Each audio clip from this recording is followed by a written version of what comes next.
Bonjour les petits loups, dans cette vidéo, nous allons travailler sur une grandeur physique, le volume. Le volume, c'est quoi? Le volume d'un corps est l'espace occupé par ce corps. Plus l'espace occupé par l'objet est grand, plus le volume de l'objet est grand.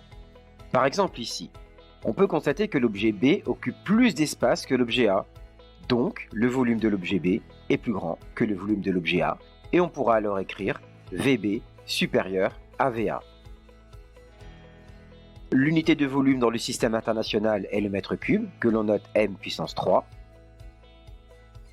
Si tu as du mal à te représenter à quoi correspond un mètre cube, imagine un cube qui aurait pour chaque côté un mètre. Eh bien, un mètre cube est l'espace occupé par ce cube, l'espace à l'intérieur de ce cube. De même, un décimètre cube est l'espace occupé par un cube qui aurait pour côté un décimètre. Et 1 cm3 est l'espace occupé par un cube de 1 cm de côté. Au collège, l'appareil de mesure du volume est l'éprouvette graduée. Mais comment utiliser une éprouvette graduée?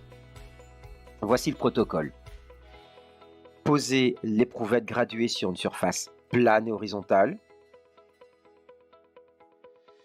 Placez son œil au niveau du bas du ménisque. En effet, dans une éprouvette graduée, la surface libre du liquide prend une forme incurvée vers le bas, comme le montre l'image. On appelle cela le ménisque.